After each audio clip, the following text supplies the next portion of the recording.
السلام علیکم ورحمۃ اللہ وبرکاتہ۔ الحمدللہ رب العالمین والصلاة والسلام علی رسول الکریم وعلی آلہ وصحبہ اجمعین، اما بعد، فاعوذ باللہ من الشیطان الرجیم، بسم اللہ الرحمن الرحیم۔ رب اشرح لی صدری ویسر لی امری واحلل عقدۃ من لسانی یفقہوا قولی۔ سبحان ربک رب العزۃ عما یصفون وسلام علی المرسلین والحمدللہ رب العالمین۔ ناظرین، تہذیب ٹی وی پہ آپ کا استقبال ہے۔ میں مجاز الحق آپ کے لیے نئے شمارے کے ساتھ حاضر ہوں۔ پروگرام ہے حج اور قربانی کے مسائل۔ آج جو میں نے آپ کے لیے موضوع منتخب کیا ہے وہ ہے قربانی۔ قربانی کیا ہے؟ قربانی کیسے کریں؟ اصل قربانی کا مقصد کیا ہے؟ اس کی روح کیا ہے؟ اس کے بارے میں چند چیزیں آپ کو بتانا چاہتا ہوں۔ قربانی جو ہے وہ قرب سے بنا ہے، اللہ کا قرب، اللہ حاصل کرنا، اللہ کا قرب حاصل کرنا، اس کے قریب ہونا کسی ایسی چیز سے جو اسے پسند ہو۔ پہلا جو قتل کائنات کا ہوا تھا وہ اسی قربانی پہ ہوا تھا کہ اللہ رب العزت نے ایک کی قربانی قبول کر لی اور ایک کی قربانی قبول نہیں کی۔ دوسری قربانی جو ہے وہ جب قبول نہ ہوئی تو اس نے حسد کیا اپنے بھائی سے۔ وہ حابیل اور قابیل کا قصہ آپ نے قرآن میں پڑھا ہوگا۔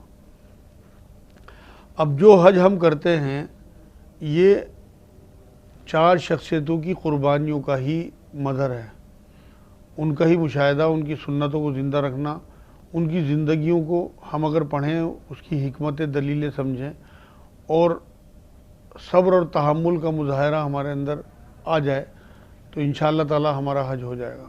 قربانیوں کے ذریعے اللہ سے تعلق بڑھایا جا سکتا ہے، کیونکہ قرب جو ہے وہ سب سے زیادہ ہمیں اللہ ہی کا قرب چاہیے، اس کے نبی کا قرب چاہیے، اور وہ ہمیں قربانیوں سے ہی مل سکتا ہے کہ ہم مخلوق کے لیے قربانی کریں۔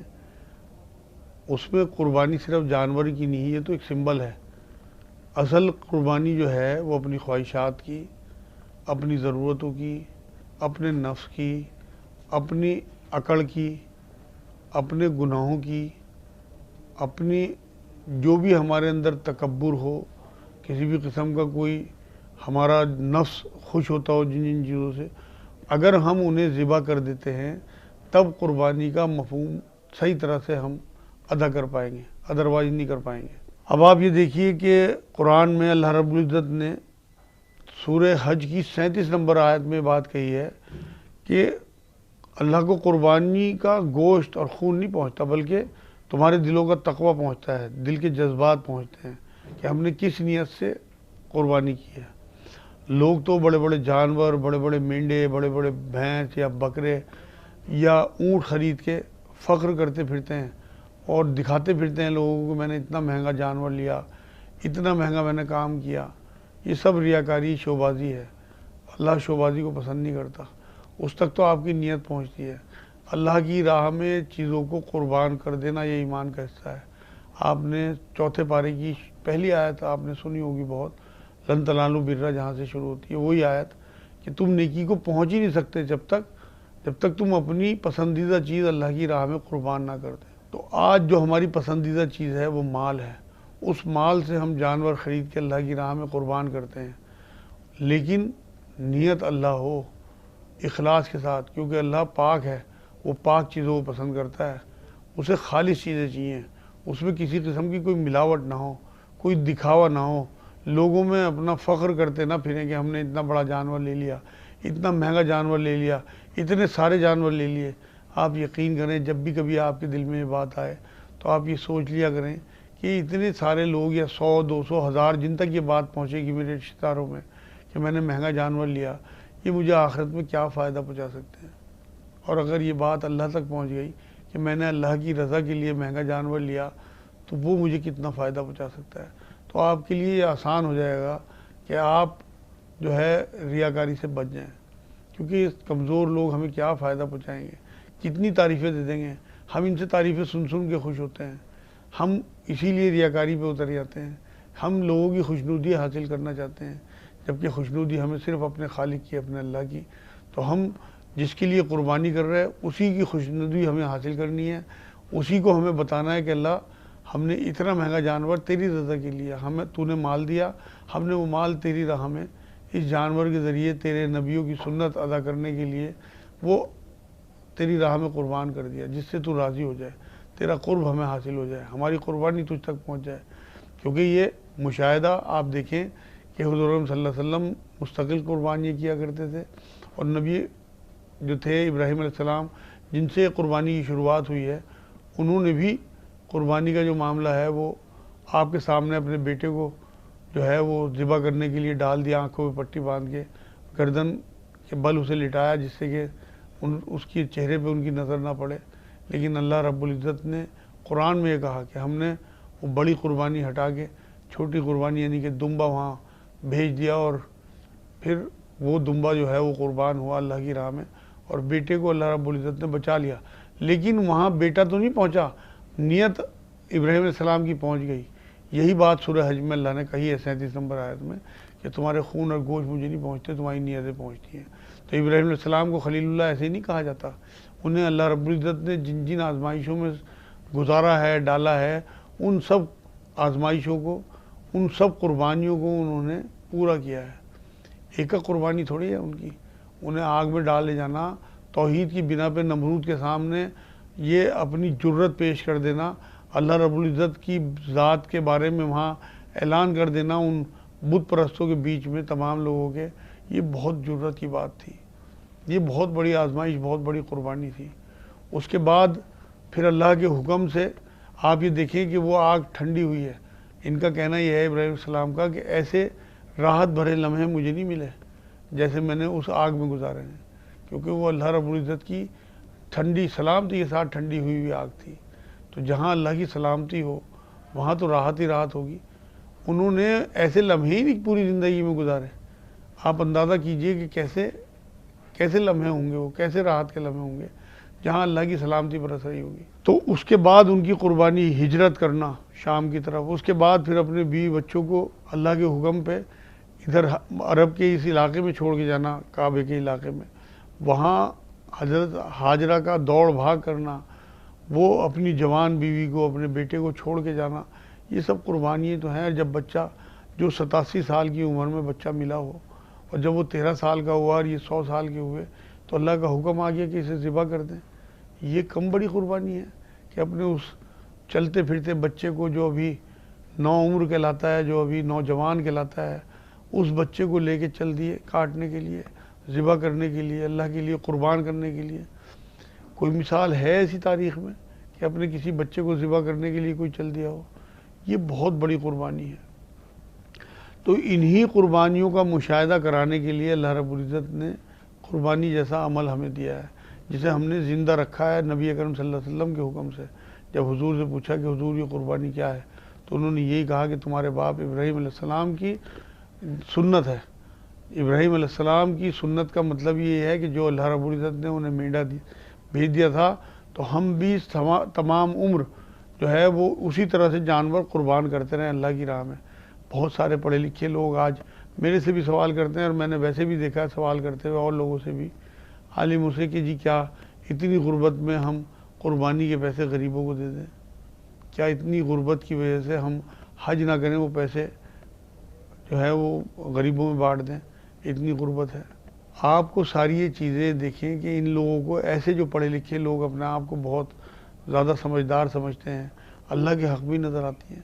اللہ نے قرآن میں کہا ہے کہ انہوں نے اپنے بھی حق طے کر رکھے اور اپنے بتوں کے بھی حق طے کر رکھے۔ جب باری آتی ہے حق کم کرنے کی تو یہ اللہ کا تو حق کم کر دیتے ہیں، اپنے بتوں کا حق کم نہیں کرتے ہیں۔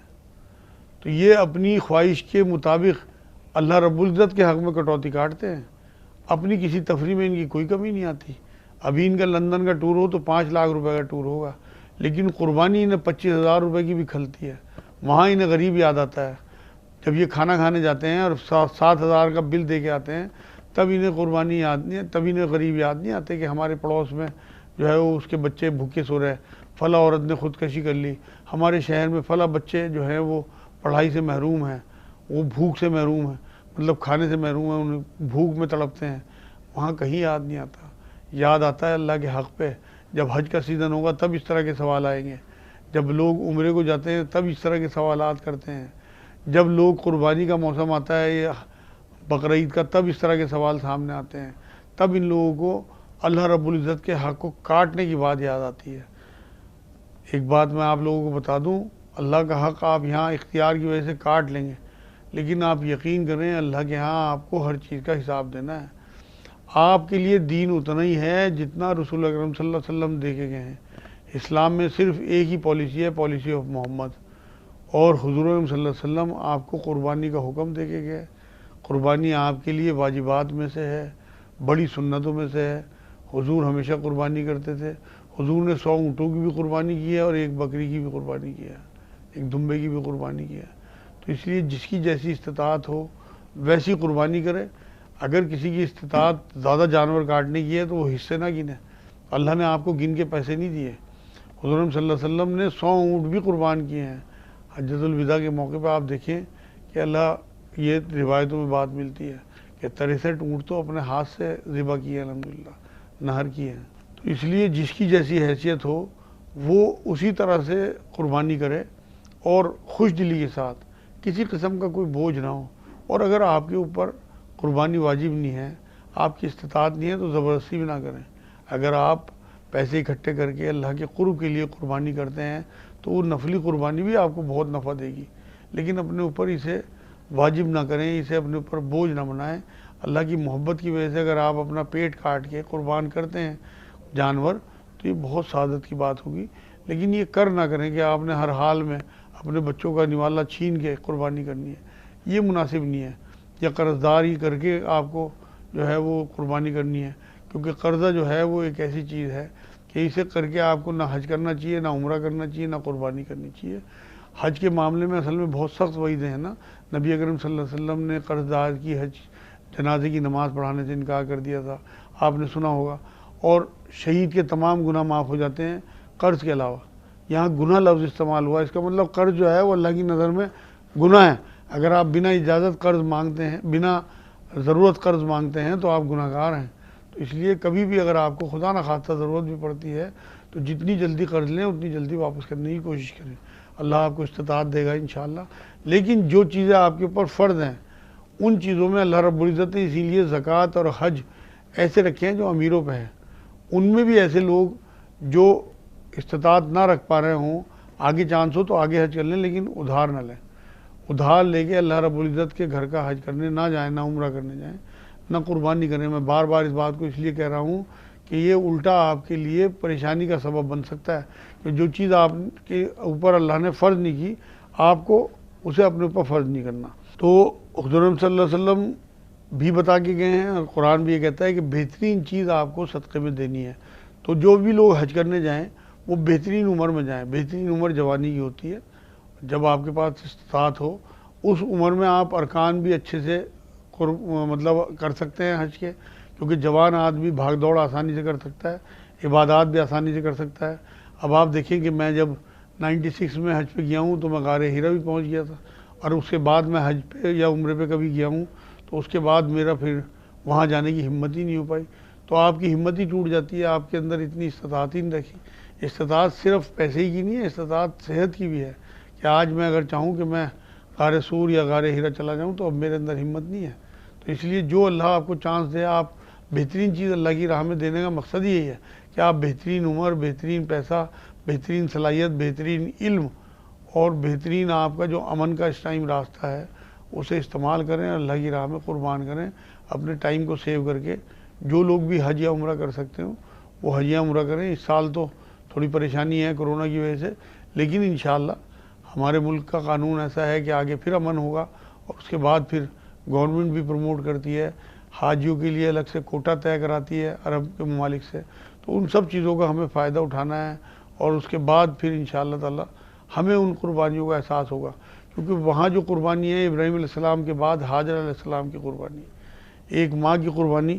آپ یہ دیکھیں کہ انہیں جب چھوڑ کے گئے، شوہر کا ساتھ ان کا جب چھوٹ گیا، آپ دیکھیں کہ بنا شوہر کی عورتیں جن کے شوہر باہر رہتے ہیں یا فوت ہو جاتے ہیں، ان کی کیا زندگی ہوتی ہے، وہ کس طرح اپنی زندگی کاٹتے ہیں۔ تو انہیں تو امید ہی نہیں تھی کہ اب ابراہیم علیہ السلام لوٹ کے بھی آئیں گے، وہ تو انہیں ویرانے میں چھوڑ کے جا رہے تھے۔ تو وہ ساتھ چھوٹ جانا کتنی بڑی قربانی انہوں نے دی ہے۔ اس کے بعد ویرانے میں تنہا عورت، دودھ پیتا بچہ گود میں لے کے اسے لیے ہوئے ادھر سے ادھر، اور بچہ پھر جب بڑا ہوا تو پھر اسے شوہر کے حکم پہ دوبارہ ان کے ساتھ کر دینا قربان کرانے کے لیے، یہ بھی ایک بہت بڑی بات ہے۔ آپ دیکھیں 13 سال کے بچے کو ماں خود ہاتھ پکڑا دے اپنے باپ کے کہ میرا شوہر جو ہے وہ حق پہ ہے، تو یہ کتنی بڑی قربانی کی بات ہوگی۔ اور وہ آگے جا کے جو ہے وہ ذبح ہونا ہو، یہ بھی معلوم ہو، تو یہ تو بہت بڑے کلیجے کی بات ہے ماں کے۔ تو ہمیں یہ قربانی دکھائی ہے اللہ رب العزت نے وہاں کہ ایک ماں کیسی کیسی قربانیاں دے سکتی ہے اور دینی چاہیے اللہ کی راہ میں۔ اور یہ ہمیں حضور صلی اللہ علیہ وسلم کی زندگی میں ملتا ہے کہ کس طرح جنگ احد میں ایک ہی عورت کے کئی بیٹے شہید ہوئے، ایک عورت کے باپ، بھائی، بیٹا، شوہر سب شہید ہوئے۔ تو عورتوں کو کیسا کلیجہ اللہ نے دیا ہے، جو مومنہ عورتیں ہیں، جو ایمان والی عورتیں ہیں، انہوں نے کیسی کیسی قربانیاں اللہ رب العزت کی راہ میں دی ہیں اپنے نبی کے کہنے پہ۔ یہ بہت بڑا معاملہ ہے جو ہمیں فرما برداری سکھاتا ہے، جو ہمیں سنت ادا کراتا ہے ہاجرہ علیہ السلام کی، حالانکہ وہ نبی نہیں تھی۔ ہمیں نبیوں کی پیروی کرنے کا حکم ہے، پیروی کہتے ہیں پیر پہ پیر رکھنے کو۔ قرآن ہمیں ابراہیم علیہ السلام کی پیروی کرنے کا بھی حکم دیتا ہے، جو قرآن یہ کہتا ہے کہ تمہارے لیے ابراہیم علیہ السلام میں بھی بہترین نمونہ ہے ان کے ساتھیوں میں۔ جیسے حضور صلی اللہ علیہ وسلم کے لیے آیت آئی ہے، میں یہ یاد دلا دوں کہ ابراہیم علیہ السلام کے لیے بھی یہ آیت آئی ہے، اسی لیے حضور صلی اللہ علیہ وسلم انہیں اپنے باپ دادا کا درجہ دیتے تھے ابراہیم علیہ السلام کو، اور یہ فرمایا بھی ہے قربانی تمہارے باپ کی سنت ہے ابراہیم علیہ السلام کی۔ تو حضور خود بہت ریگارڈ کرتے تھے ان کا۔ ابراہیم علیہ السلام کا آپ دیکھو نا کہ ان کو کتنا بڑا جو ہے وہ ان کا معاملہ تھا کہ انہوں نے کتنی قربانیاں اللہ کی راہ میں دی، اس کے بعد کیسے کریکٹر بلڈنگ کی ہے اپنے بیوی بچوں کی کہ وہ قربانی کے لیے تیار ہو گئے۔ اسماعیل علیہ السلام کی قربانی کے بارے میں نے آپ کو بتایا، کس طرح باپ کی خواب کے اوپر چل دیے قربانی دینے کے لیے، یہ کم بڑی قربانی ہے، لیکن ان کی قربانیوں کے عوض اللہ رب العزت نے ہمیں بھی کیا دیا ہے۔ آپ یہ دیکھیں کہ یہ جو مہینہ ہے یہ آخری مہینہ ہے اور محرم شروع ہونے والا ہے۔ اس مہینے میں ہمیں اللہ رب العزت یہ چاہتا ہے کہ ہم پاک صاف ہو کے جو ہے اس آخری مہینے میں بالکل پاک صاف ہو کے حج کے مہینے میں تزکیہ کر کے اپنا بالکل صفائی کرا کے اللہ رب العزت سے گناہوں سے تمام داغ دبے ہٹوا کے اپنے پھر ہم محرم میں داخل ہوں جو پہلا مہینہ ہے، انٹری ہمارے اس طرح سے ہو۔ قرآن میں اللہ نے کہا ہے کہ میں نے چھوٹی قربانی لی ہے، بڑی قربانی چھوڑ دی، یعنی کہ اولاد کی قربانی نہیں لی، وہ آگے چل کے محرم کے مہینے میں لی۔ اسماعیل علیہ السلام کی اولاد میں اسماعیل علیہ السلام کی قربانی کو وہاں ٹال دیا گیا، دمبے کو بلا دیا گیا اللہ کے حکم سے، لیکن اسماعیل علیہ السلام کی اولاد میں پھر وہ قربانی اللہ نے جاری رکھی۔ حسین رضی اللہ تعالیٰ عنہ کی قربانی کسے یاد نہیں ہے، کربلا کے وہ واقعے، وہ منظر، وہ حضرت حسین کے ساتھی، وہ سب محرم کی قربانیاں جو ہیں وہ یاد دلاتی ہیں ہمیں کہ اسماعیل علیہ السلام کی اولاد میں پھر اللہ رب العزت نے اس قربانی کو زندہ رکھا اور ہمیں سیکھ دی کہ ہمیں ہر حال میں قربانی دیتے رہنا ہے حق کے حق میں، جو ہے وہ جو خرافات ہے اس کے خلاف، جو بھی ہم کہیں بھی دیکھیں ناانصافی، ظلم، اس کے خلاف ہمیں آواز اٹھانی ہے۔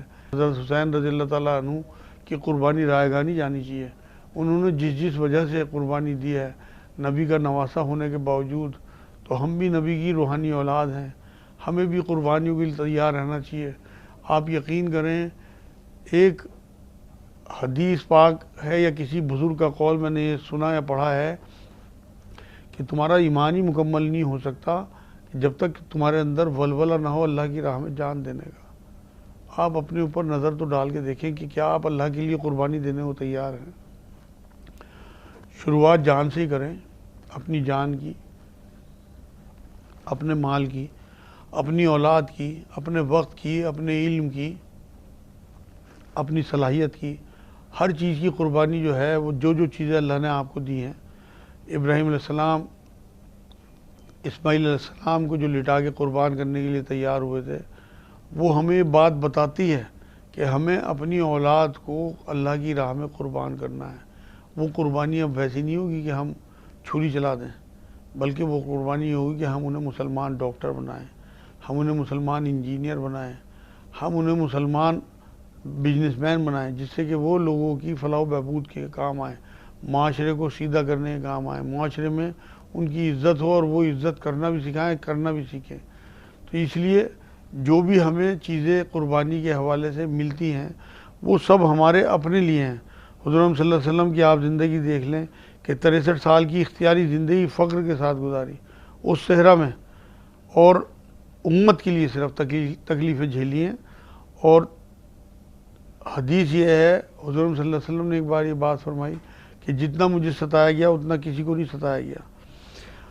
بکری چرانے سے لے کر فاقے، پیبند، پتھر کھانا، گردن میں کپڑا ڈال کے کھینچ لیا لوگوں نے، اور جب سجدے میں گئے تو اوجڑی رکھ دی، ہجرت کی، اور لوگوں کو اپنے تمام بہت سارے صحابہ اپنے بچوں، اپنی بیٹیوں کی موتوں کو سہا، ان کی دکھ کو، ان کی تکلیفوں کو برداشت کیا۔ اور آگے بڑھیں ہم تو ساری تکلیفیں حضور صلی اللہ علیہ وسلم نے صرف اور صرف امت کرتے ہوئے ساری جھیل لی۔ 63 سال میں ایک بھی دن چین کا، سکون کا نہیں گزرا حضور کا۔ کیا واقعی ہم ان کے پیروکار ہیں؟ کیا واقعی ہم ان کی پیروی کرتے ہیں؟ کیا واقعی جو حضور ہمارے لیے قربانیاں دے کے گئے ہیں ہم ویسی قربانی دیتے ہیں؟ آپ یقین کریں، اگر آپ نے اپنے نفس کی، اپنی خرافاتی دماغ کی، اپنی خواہش کی، اپنی حرام مال کی، اپنی حرام کمائی کی، اپنے حرام کھانے کی قربانی نہیں دی تو آپ کی کوئی قربانی اللہ تک نہیں پہنچی، کیونکہ خون اور گوشت تو آپ کا گوشت بڑھ گیا اور خون بہہ گیا نالیوں میں۔ اللہ تک آپ کی نیت پہنچی۔ نیت تب آپ کی پوری ہوگی جب آپ ان چیزوں کو قربان کریں گے اللہ کی راہ میں، تب آپ کا معاملہ یہ ہوگا۔ آپ یہ دیکھیں کہ اللہ رب العزت نے جو ہے وہ ہمیں قربانی کا معاملہ جو ہے وہ دیا کیوں ہے، جس سے کہ ایک بیٹے کی فرما برداری باپ کے لیے کیا ہونی چاہیے وہ سکھا دے، ایک بیوی کی فرما برداری اپنے شوہر کے لیے کیا ہونی چاہیے، ایک باپ کی فرما برداری اپنے اللہ کے لیے کیا ہونی چاہیے، ایک نبی کی فرما برداری اپنے آقا کے لیے، اپنے رب کے لیے کیا ہونی چاہیے۔ یہ وہ ساری چیزیں ہیں جو اللہ رب العزت ہمیں قربانی کے حوالے سے سمجھانا چاہتا ہے۔ تو قربانی ایک ایسا مرحلہ ہے کہ جو آپ کو اللہ رب العزت کے قریب کر دیتا ہے، اور آپ اللہ کی قربت حاصل کرنے کے بعد قربانی کا صحیح مفہوم سمجھ پاتے ہیں۔ آپ یہ دیکھیں کہ آپ کو سال میں ایک بار یہ چانس ملتا ہے کہ آپ اللہ کی راہ میں جانور قربان کریں۔ اور میں یہاں یہ بتا دوں آپ کو کہ جانور میں بھی آپ کو جو بہترین چیز ہے وہ اللہ کی راہ میں دینی چاہیے۔ ہم تو یہ کرتے ہیں اکثر گھروں میں کہ اچھا جو گوشت، اچھے جو پیسز ہوتے ہیں وہ اپنے لیے اٹھا کے رکھتے ہیں۔ آپ کو تو اللہ رب العزت سارے سال گوشت کھانے کو دیتا ہے، آپ کو حیثیت دے رکھی تبھی تو آپ قربانی کر رہے ہیں۔ آپ ان محرومین لوگوں میں یہ گوشت بانٹ دیں کہ جن لوگ کو کبھی گوشت نہیں ملتا، تو یہ آپ کی قربانی کا اصل حاصل ہوگا۔ آپ یہ دیکھیں کہ اگر آپ کوشش کریں سارا کا سارا اللہ کی راہ میں بانٹ دیں تو بہت بہتر ہے، لیکن اگر اتنی ہمت نہیں ہے تو کم سے کم اس کے 3 حصے کریں جو علماء دین بتاتے ہیں کہ ایک حصہ آپ اپنے رشتہ داروں میں بانٹیں، ایک حصہ غریبوں میں بانٹیں، اور ایک حصہ اپنے گھر کے لیے رکھیں۔ لیکن ان میں بھی آپ وہ جو حصہ اللہ کی راہ کے لیے نکالیں وہ بہترین حصہ ہو۔ اگر بہترین نہ ہو تو کم سے کم آپ جیسا ہو، آپ اللہ کے بندوں کو حقیر نہ جانیں، کم سے کم اپنے سے ہلکا تو نہ جانیں، کیونکہ وہ اللہ کے بندے ہیں اور اللہ کے لیے آپ انہیں گوشت دے رہے۔ تو قربانی کے حوالے سے انشاءاللہ تعالیٰ اور کچھ چیزیں اگر میرے انشاءاللہ کسی اور ایپیسوڈ میں آپ کو دوں گا۔ آج کے لیے اتنا ہی۔ وما علینا الا البلاغ۔ السلام علیکم ورحمۃ اللہ وبرکاتہ۔